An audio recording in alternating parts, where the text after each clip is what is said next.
Also, a huge story today is Todd Pettengill's interview with All Access. You were talking about this on your Twitter last night, Ed, a little bit. This thing is brutal.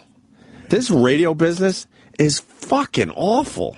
Yeah. We probably should have moved on from this years ago, because now it's just embarrassing to be part of this. I'm kind of glad we're out of that portion of radio where people are still doing that interview. Right. We never did this interview, thank God. He did an interview with All Access, which is one of the trade It's a big deal. sites. And All magazines. Access is a big deal still, and especially the regular radio world. And that interview could have been taken and just put in a magazine from the 80s or 90s on radio. Right. There's nothing new happening there. It's full of the same cliches. The funniest part was reading when him and his staff wake up and go in and leave. What? It's like, for that show, right?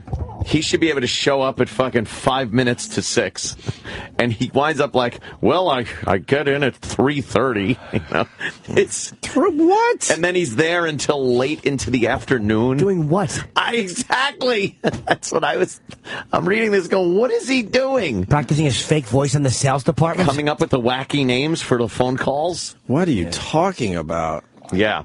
We talk way more, and I get here a half hour early just because I like to just sit and just chill out. Yeah. You guys roll in about 5-10 minutes before the show. I like to walk in halfway through Tim's going to ecstasy. be yelling. No, it's about 15 minutes. I was exaggerating for the radio. Tim. No, I get in about 5 minutes up. That's the answer. Always here when I'm here. I literally walk in.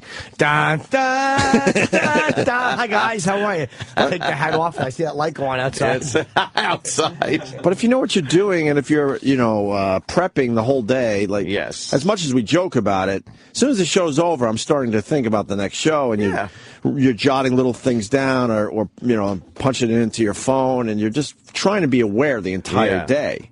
So I don't understand why we would have to be here at 3:30, like he's doing. 3:30, and then he leaves in the afternoon. And he's like, and the staff knows what I expect of them. Oh, what? He goes, yeah, I know. He goes, the staff knows what I expect of them, and that's everything. Oh God! It's the worst. I read this just going, oh, imagine having to be around this fucking motherfucker. I didn't like the way he did. Opie didn't either. The way he dressed Todd. Didn't that seem kind of shitty? Scott, I'm sorry. Yeah. Yes, he did. I mean, we could pick our favorite questions because this is a long article, but I think a lot of our audience knows the Scott and Todd show, of course, from Jocktober, and now they've split up, and we're Team Scott all the way because Jim, pointed it out, and we all jumped on board that Todd's the problem. Yes. For a while, we thought Scott was the problem, like he was just an old guy that maybe his time has passed, but he's proven that no, he's still capable of doing it, and sounds way better than he did with the Scott and Todd show. I would love to hear Todd's side of this for real. Like, I would love to ask him what happened. Would it be funny if Todd was really the nice guy, and you said what happened? He was like, every day I'm in the office, and Scott would walk in and spit on me. Like if he has some legit reason. Yeah, I don't know. I don't know. I've heard things. He's a little full of himself. Todd, oh, God, please give us a short recap on the Scott and Todd era and 23 years together. Listen how he describes 23 years with Scott Shannon. Scott Shannon, who brought him in, by the way. These fuckers. Yeah. Scott brings Todd in, and this is the thanks he gets. Yep. He would have never made it to New York if Scott didn't decide to bring him in.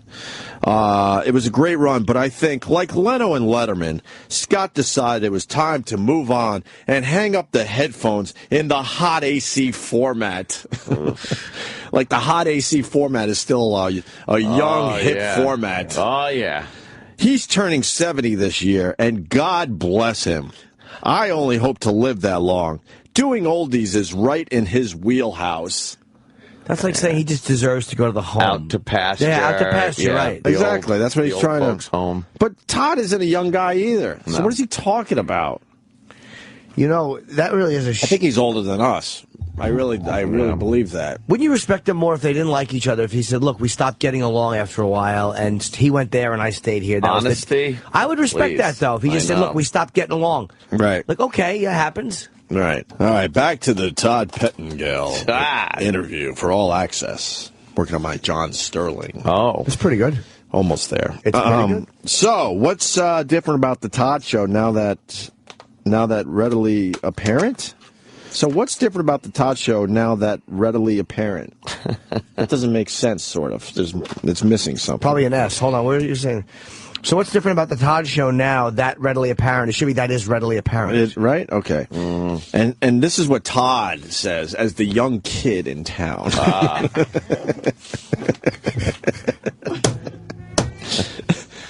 I think we joke about how young we are. I think it's pretty obvious that we're not as young as we. But this guy is really trying to make everyone believe he's a young go-getter. New kid in town. New kid on the block. He did 23 years with Scott Shannon, and he did a bunch of years before that. Yeah.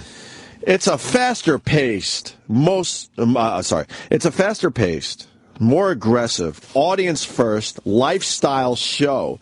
It's more visible, topical, and local. In the past, takes another shot at Scott Shannon. Yeah. Scott would talk about things he called knuckleheads, which were the weird stories from around the country. Now, we talk about the real stories from our community and the things that directly relate to the target audience. Do you do that during the phony phone calls that aren't real? Yeah. Yeah, is that the real? And what is he talking about? And what's wrong real with stories from the community? Local New York stories. I know, but it's who cares? See, we were in that world, and when we were syndicated on regular radio, that's how they attacked us. Like, hey, they can't do local stuff, so make sure you do local stuff. No one cares. No one cares if you're entertaining. If you're entertaining, it doesn't matter if it's some national story or even just taking a local story and going with it. Yeah. So, and those weird stories still work. Yeah, it doesn't matter where they're fucking from. He's making fun of the fact that Scott Shannon used to do those weird stories. Mm-hmm. Those are the ones that get the people talking around the water cooler. Yeah. And calling the show, right? You think people that watch a video on YouTube care where it's from? Right. That's not a local video.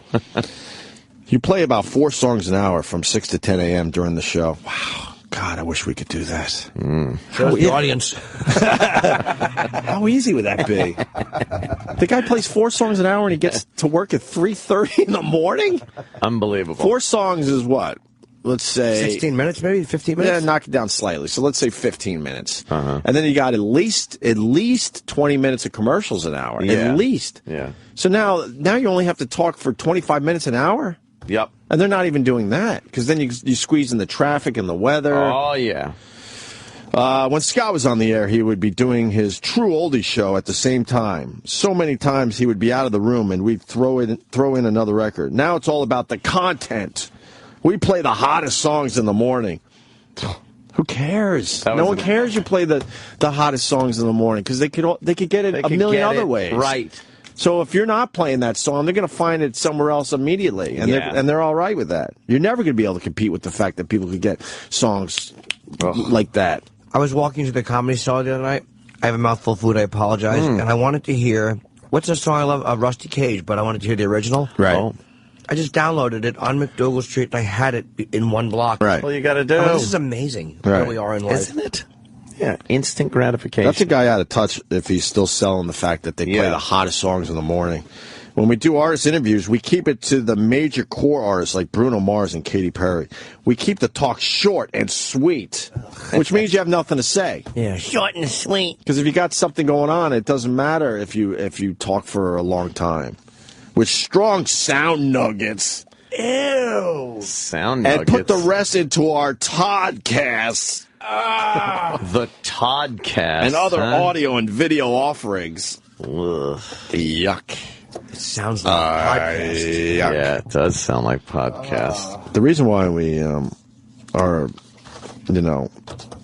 doing this is because this is radio. This is regular radio. Regular radio. We obsess about this because this is just being done in every city in the country, and it's just horrible. There is one thing I do like about this. Yeah. They ask them, you're on from 6 to 10 a.m., Monday through Saturday. Right. When do you all meet for show prep? Right. And what time do you arrive, and when do you call it a day? Right. What's his answer? The support staff, and I think we should adopt this policy. What? The support staff but we don't have arrives to. at at 3:30 a.m. Yeah, that's what it says. 3:30. Now, you know, I think maybe you guys could start getting here at 3:30. You're not going to finish that? Just that part is what you want to instill? Oh. And we have our first meeting. I like that, too. Right. We have our first meeting at 5:20 a.m. Oh, my God. Do you think at the end of every meeting they put their hands in the middle and they all go, all right, guys, let's remember, keep it mediocre. We outline the entire show and then adjust on the fly if something takes off. Which has like yet the listeners. to happen. See, for guys that want to try to make it in radio, because we get those tweets and emails all the time, do not outline your entire show. Oh, that is the worst thing you could do, because then you feel like you got to stick to that schedule. Right. You got to be prepared. We're prepared. But we're very unorganized. We do not have an outline. We have a whole bunch of little things we could possibly go to. But like yesterday, Ann decided to talk about tin knocking. It came out of nowhere, and it was a great 40-minute segment. But they wouldn't be able to do any of that because they would be panicking that, like, oh, God, we have the funny song segment or whatever the fuck. We can't not play it. Right, because they're expecting the funny song segment. And then Todd goes, I arrive between 4 and 4:30 a.m. To do what? Oh, my God. When Todd is arriving, all full of piss and vinegar, I'm snoozing on me pillow. Absolutely. Sometimes you're doing the same thing when Todd is done for the day. He goes, I arrive between 4 and 4:30, and they leave when the job is done. God, what a pompous asshole. Some days that's 11 a.m., other days it's 4 p.m. What? If the job is to suck, they should leave at 10 a.m. It's done. We're done here. That means you got an extremely tired staff. Yeah. That is scared to leave early. My normal day at the station goes well into the afternoon. Oh, why? Since I jump into the sales and promotional end of things when the show prep is done. So he what does he put on his? He takes meetings all day. His sales hat. He takes meetings all day. He takes those meetings. Walks around the hall. And he goes, looks like a guy that loves a good meeting. Let me step into the promotional office and see what's going on. Hey, guys, what do we got today? And Let's sit down and discuss. Same as yesterday, Todd. Nothing. Nothing. They probably watch him come down the 12. Here he comes. Oh, fuck. Right. I hope this goes quick. Right. Hey, what can we do to promote my show? How about we just show a bunch of empty beehives because there's no buzz? You described the Todd Show as having a whole new vibe, sort of like reality TV on the radio. What does that mean, first of all? How does that work? Well, he's going to explain it. We can learn something here. Thank goodness. It's honest. No one is playing a role here. Really? You don't even use your real voice. We like to say it's real life, real people, and real funny. Wow. It's none of those things. Wow. It's literally none of those things. None. There's no us and them. If you're trying to be something you're not, people could smell it. He did not say this. He says, if you're trying to be something you're not, people could smell it a mile away. Oh, yeah? He does 4 prank phone calls a show that are fake. Right. Yeah, that are completely fake. You're not allowed to do prank phone calls, especially on regular radio. But he's keeping it real. So how is that keeping it real? And you don't think people could smell that a mile away, that they're all fake and set up? You think he believes this, or do you think he knows? He's like, oh boy, am I fucking... He's probably trying to, bullshitting this motherfucker. Trying to get a pine tar ball past Is he doing that? Past the batter. People only get to know you if you're being you. Oh, God. I don't know why I hate this guy. I've never met him. Yeah, I've never met the guy. We've heard he's not the nicest. But I think he's just everything that's... I feel he's everything that is wrong with this business. He's every fucking PD that thought they had the plan for us. I think he's hacky. Oh, God, is he ever? Oh, boy. No defined roles. Explain. It's the SNL mentality. Oh, he's comparing himself to SNL. No, he's comparing himself to fucking, what's his name? Lorne Michaels. Lorne Michaels. What? Oh, yeah. Like, look at this. Oh, my God. See? Yeah, right? So his... So what? He sits around and he kind of looks at his nails Right. You know and what I it's mean? like, all right, guys. All right, come on in. I'm ready. Entertain me. I'm ready for you all. Bring on the fool. So he says, my team pitches me content, and I have the final say as to what goes on. So what does he give, a thumbs up or down? Right. They all know what's expected of them, which is everything. Oh, God. Oh, man. You think they're just running around trying to please Todd? Of course they are. Yeah. If you're only worried about what you do, you're not seeing the whole field. Opening up to make sure everyone knows every job makes it a lot tougher for things to fall through the cracks. Everyone knows every job. Do you think he's got, like, the producer's got to know about sales and promotion and all that shit, and he's just making people stay much too late. The problem, want to go home. Just be a funny guy. Right. Like, instead of all this shit, just be funny. Right. And stop doing the fucking fake, phony voice. It stinks, dude. Hey.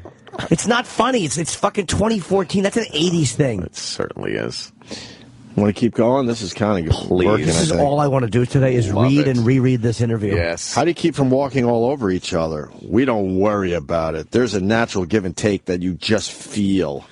The same way you do at a dinner party. The worst thing you could do is hire people and then tell them not to talk till you point at them.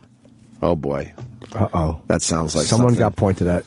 Sounds like maybe that was Scott's way. Was that? But he's a little pussy boy, and he's not brave enough to say that. Yeah. But it sounds like that's a Scott thing. I'll point at you. I'll point at you, and then you talk. And you talk right there. Team Scott, though, boys and girls. Oh, yeah.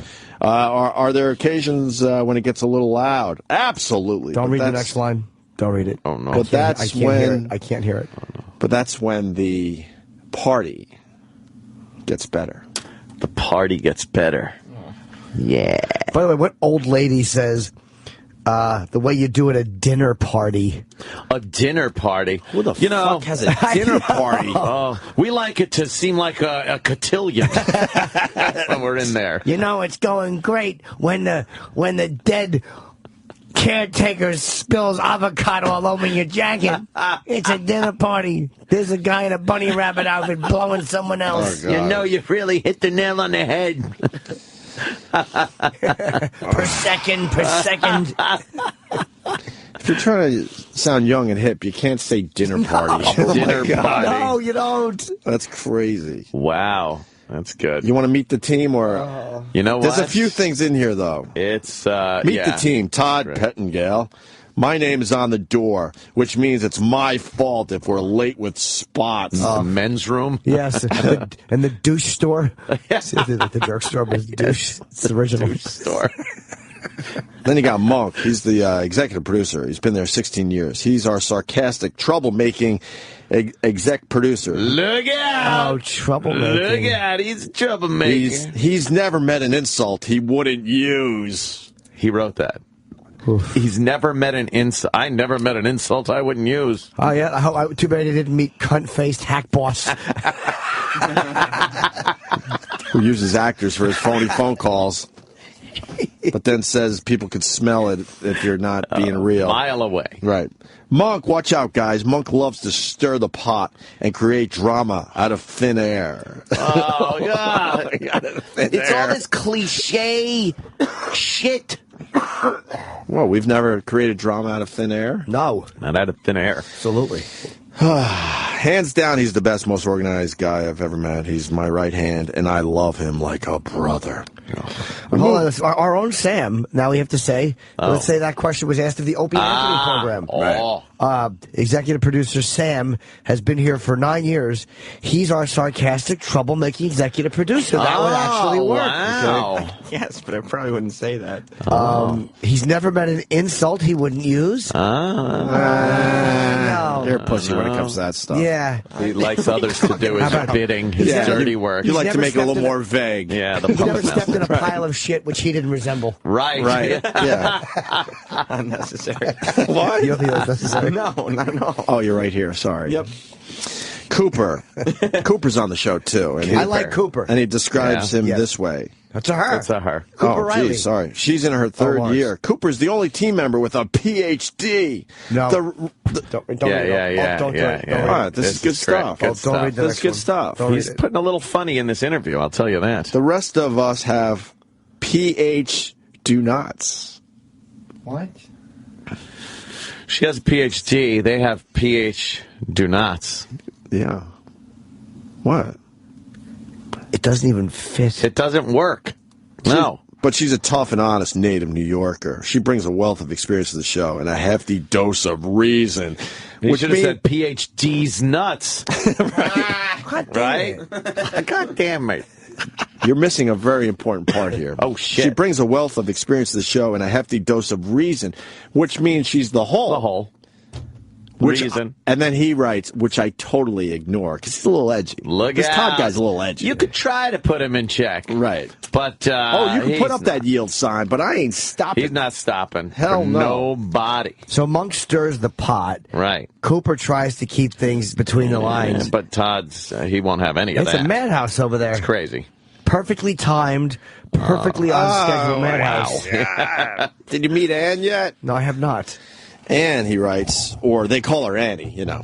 Hey, Annie. Is our new regular voice. She's so perfectly balanced, so honest to a fault, and talks about things you'd think of but never say. Oh, she boy. has no filter. Would it be funny Dropping if Annie... N-bombs. Yeah. Wouldn't it be funny if she really was like that? And he's like, so what did you do this weekend? And they're all like, well, I hung out. And she's like, I took a little black cock on Easter. You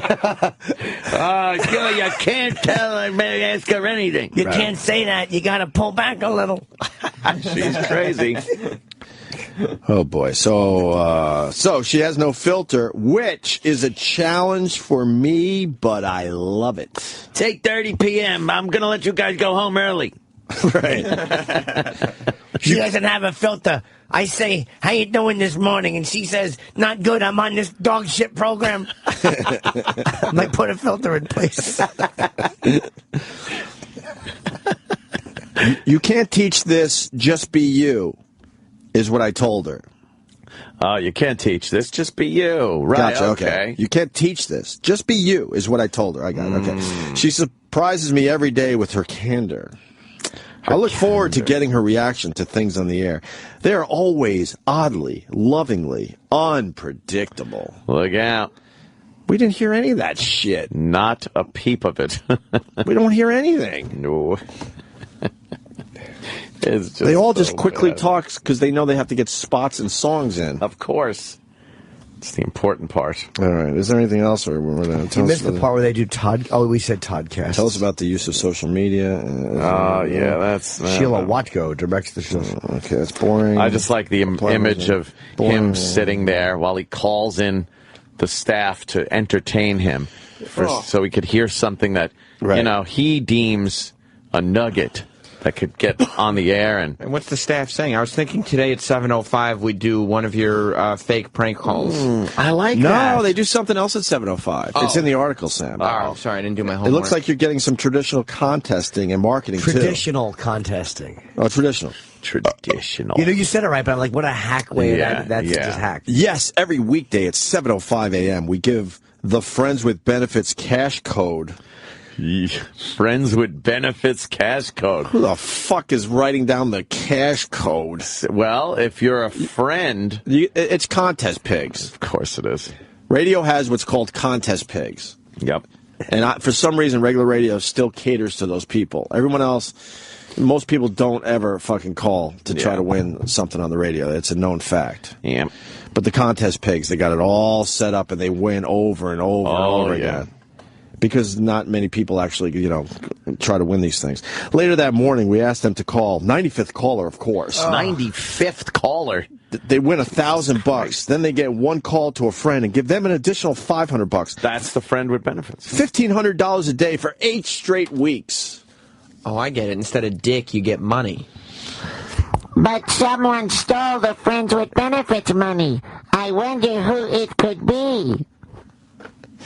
See, it's the fugitive. You know how great it would be if Todd did a fugitive bit? Oh, stop. He wouldn't. All things came together. What if he enjoyed us mocking him, he would do it. That's the only way.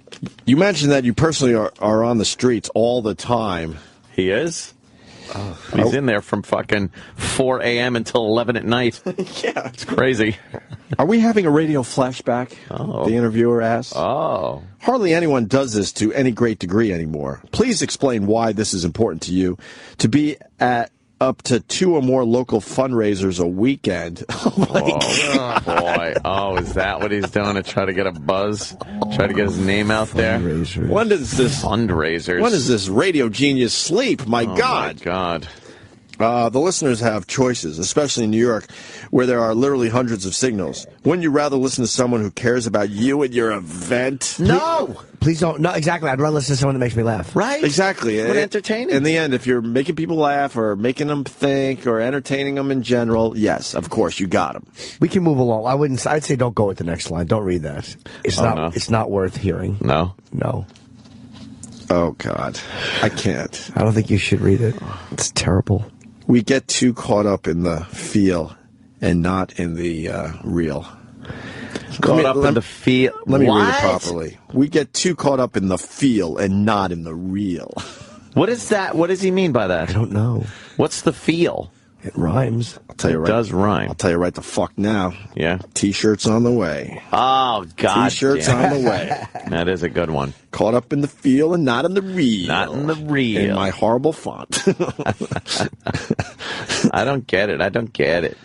You want to talk about voicemail? I don't know. What else should we do here? We're almost at the end. Let's just keep going. This you is sure? Wonderful. Let the records show that Jimmy wants to continue. Jim Norton's enjoying it. So you could direct all your hate that this wasn't working towards Jim Norton today. I love it. Because I was ready to tap out. Actually, no way. This is too good. I love it. You spoke about a voicemail line. So you encouraged the audience to invite you out. Also, explain about wanting to do a WPLJ summer tour with the morning show to do the show on remote. And then even attend block parties. Oh, you gotta love a good block party. It started as another way for the audience to communicate with us. They have to know we hear them and care what they think. Care what they think? Because we do. They help drive the content on the show. If we get several voicemails about the same topic, it tells us we should be devoting more time to it. Several voicemails. About what topic? What topic are they calling? Hey, more phony phone calls. Hey, the Malaysian Eric thing? Yeah. I don't know, but you might want to talk about that. Okay, bye, Todd. Okay. Just, I know you care about what I think, so. I don't know if you're watching TV, but there was a plane crash somewhere off Australia. You might want to talk about. Thank you, Todd. Well, Thanks for hearing me out. That's 2. I guess we should talk about that. Talk about it. What is he talking about? Wow. It's also an amazing way to let people get the word out about charity events and shout-outs. And yes, we're planning to be out and about all summer long. Wow. We will know what we're planning on doing all summer long? Huh? Taking a shitload of time off. Oh, yeah. Poolside, motherfucker. And you let us know who's doing better. Yes. Friday's off, right around the corner, boys and girls. Batten down the hatches. But they're going to be out there all summer long. He's going to be out there at block parties. We will solicit listeners to nominate their neighborhoods to have us come out to visit. Yeah. Good stuff. Oh, God. You want to go, Jimmy, still? Yeah, what's the next question? Expand on your feelings about giving back to the public. You commented that radio has a responsibility to give back to the public. Does it? No, you have a responsibility to be entertaining. That's it. That is all this is about. Paying it, not serve our ego. Radio has a responsibility to give back to the public, not serve our egos, right, but help the community by showing up to make a difference. That's not true. It's a lie. We hear from people all the time. If we get someone writing and saying, "Hey, man, you make my commute a little easier," that's all you're trying to do here in the end. And if you help out a charity here and there, sure, we do that. But it doesn't have to. Yeah, sure. You're just trying to hide the fact that you're not entertaining when these dumb microphones are on. paying it forward shouldn't be something you say. It should be something you do. I have a responsibility to lead by example. Oh, God, what a self-inflated fucking sense of self-worth. And what he should say is the same way Johnny from the Jerky Boys led by example for me, and I took the voice. Thief. And then he goes, it's how we collectively as a show have decided to say thank you for listening. Oh, God. Getting involved in the community with our listeners is as much fun for us as it is for them. So that means it's no fun for anyone. Right. None fun. I learn more from them being at those events than I could from reading about it. Oh, God, this is all fucking bullshit. No, it's not, because he says. The listeners don't care to this point. No, that's true. Play the hot songs, give me the dumb traffic and the weather, and hopefully say something funny every once in a while. That's it. He doesn't believe this stuff he's saying. I think he does. You can't. Well, no, he knows this is exactly what you say to make it sound like you're involved. You missed the next line. Oh, yeah? The thing is, it has to be genuine. Oh. If you're doing it because you think you have to, you've already missed the point. I guess I missed the point. It's a grassroots, small market approach that works everywhere, even in the world's biggest market, New York. Ah, there you go. Shithead. Ugh. Why do you think you have an advantage as a live and local show over others? Okay. Oh, All right. Maybe he can Because we're officially it. competing with the Todd Show. Time to learn. Let's learn. We want to get a lot of New York ears. Oh, yeah. That's right. And we're doing it very different than Todd. We could talk about the things that directly impact our listeners. If someone in New York, New Jersey, Connecticut, or Long Island cares about it, then we can discuss it. I doubt they care about a woman who made the best bowl of soup in Los Angeles. No. But so they care about someone who made the best bowl of soup in Patchogue? Yeah. No one gives a shit about the bowl of soup. Enough about the soup. This passive-aggressive cunt is going back to the Scott Shannon thing from earlier. What? Really? Yes, this is the knuckleheads in the news thing. Oh. So that was a little shot at Scott Shannon, because I guess he would. But of course he gets the worst example to really make the bit sound horrendous, because no one wants to hear about the best soup in Los Angeles. I doubt they actually did that. Even in Los Angeles, they don't want to hear about that. Right. It's a bad example. No, but he's saying we're going to talk like we have real things to discuss here. Scott Shannon, but he didn't have the balls to say it, was the guy that cared more about the best soup in Los Angeles. That's how that should have read. I think you're right. You said something earlier. The days of coasting are over. Time for radio to dig in. Tell me more. Oh, he said that? There's never been more competition than right now. That's his answer to that. That's it. Oh, that's it? Mm-hmm. That's all you get. Oh, here you go. How do you feel about other music services? Pandora, Spotify, iTunes Radio, iHeart, which Cumulus works with, or even Cumulus own RDIO. Clearly, they have their place, but I'm a radio guy, and I still believe there's nothing like live and local content. I'm aware of them and spend some time with them, and they are great if you want a jukebox, but that's not radio. He's a jukebox. That's the type of show he fucking does. He's in the way of the songs, period. No local flavor. It's why we have to do a better job of painting the picture filled with local references to local landmarks and local events. No one gives a fuck. It's been proven wrong a million times by guys that just do a good radio show. Hey, look, it's the Empire State Building. We'll be back. What the fuck? Stupid. Who cares? Loaded with local references. Local landmarks. What a jizzbag. There's nothing worse than local references. Oh, hey, it's a new one from Katy Perry. Look, St. Patrick's Cathedral. Hey, look, Mrs. Bee's Needle made a pie. I'm on 8th Avenue. Oh, fuck your mother.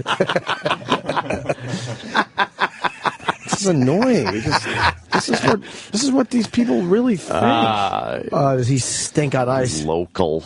What makes radio the most fun for you? Ooh. Oh, that's good. Radio's still the greatest medium on the planet. There's nothing like doing it live and painting a mental picture. That's all he has for That's what he likes about radio? What would you like to change about radio today? Okay. Uh-oh. I think at this point our audience knows what we would like to change about radio. Yes, we'd like to have his microphones to have old dynamite in them. Leaky old sweating dynamite.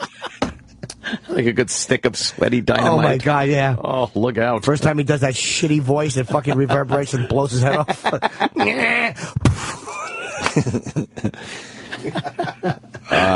This is what he would like to change about radio. I love this. 2 things. I'd like to see radio stop attacking itself. Uh-oh. What does that mean? A broadcast radio needs to stay united and see the whole field.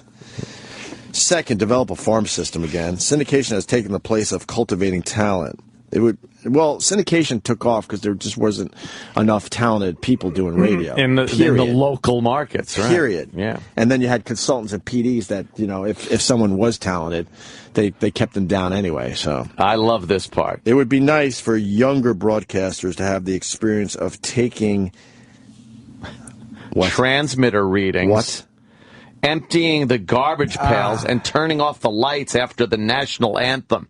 Sam Roberts. I'm sorry. I think it's time you fucking empty some garbage pails and take some meter readings. That's even right. though we don't have like a transmitter per se. Let me tell you about meter readings. Something, I forgot all about. I think we were still doing it in Boston, right? AF. Not NAW, though, right? Uh-huh. We just made it up. Yeah, you just made them up. We just made it up. You pretty much wrote the thing that was in the last post in the book and just kept it going. Let it ride. You knew it had to be between this number and that number, so every day you're like, you know what? Let's put a 5 here today. Just change it up a little like that.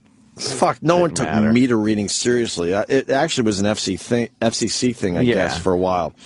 So he wants young broadcasters to have the experience of taking the transmitter readings, emptying the garbage pails, and what's turning off the lights after the national anthem?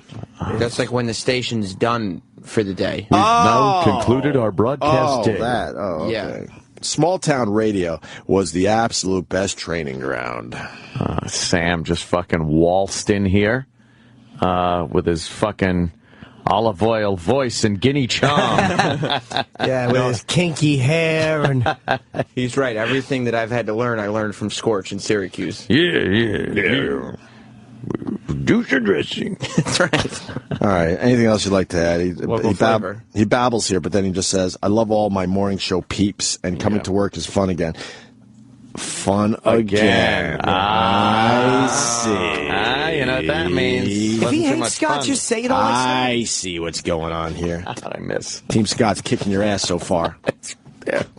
Make sure you listen to Scott Shannon if you have one of those people meters. We're allowed to say that because we're not on regular radio. Sure. So even though you're not listening, just tune that people meter into CBS FM and then listen to us, and then Scott will get the credit. He's doing very well. And I think we have a little to do with that. Putting a smile on their faces and letting them know we're here and in it with them. It's the coolest damn way to make a living. Ugh. No, it's not. Getting your dick sucked while somebody films it is the coolest way to make a living. That's a good one. And then he's got an action-packed picture right there where he's all young and jumping in the air. They're all jumping. Some karate kick. Have you ever been there with a cliff behind them? They're all jumping, although the chubby one still has his right foot on the ground. No. Awkward.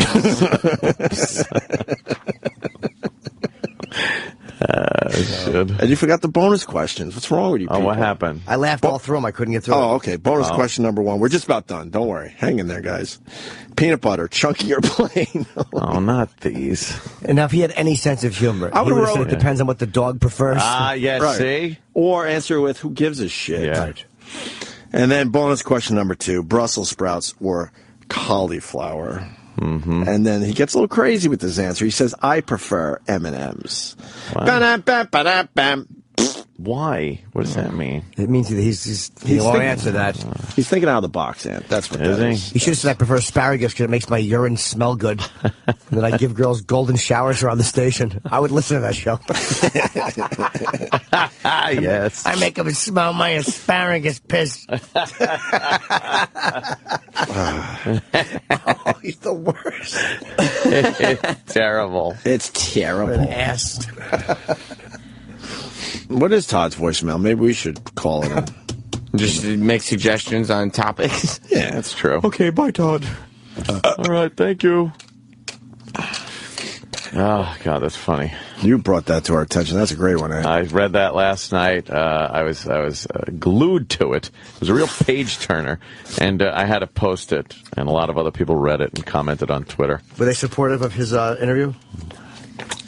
Not in the least. How did you miss the garbage can? I know. I ripped the copy in half there, and then I went to throw it in the garbage pail, which is 3 feet away. I even leaned over, so it's probably a foot and a half away from my hand, and it just thunk hit the rim and fell on the floor.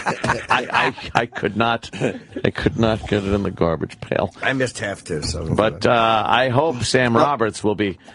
Taking out the garbage. Absolutely. Shutting the lights off after the national anthem. What the fuck, it's 1950. I do have to say one thing. When we were at AF, and to some extent NEW, it was still cool to hang out at a radio station. Oh, yeah. The atmosphere was such. Right. Especially after 5 o'clock when the suits went home. A lot of camaraderie. Yeah, it was definitely a cool place to be, and you definitely got a lot of material for your radio show just by hanging out and fooling around a little bit. The entire building was fixated on a single goal, to be successful and bring the station to number one. Right. But I swear to you, the worst thing you could do as a young broadcaster is hang around a radio station. Yeah. It's horrendous. Unless you could find a Denny Falcone to maybe get some knowledge from. It's a horrendous place to be creatively. Yeah. And there's always the suit just kind of hovering that is going to say no to every idea you come up with. Yeah. So the best thing you can do is get the fuck out as soon as your show's over. And no offense to Sirius XM, it's like this everywhere. I don't know what's going to change that. I learned a lot more, pounding the pavement outside the building. There you go. I'll tell you that much. That's right. You got lawyers around radio stations now. You got human resource people around now. We should just have naked women in our office because we could. Oh, my God. After the show, we would just hang, have a beer or two, and crazy. And girls would come in and just get naked. Yeah. You would get fired immediately if they knew that was hard.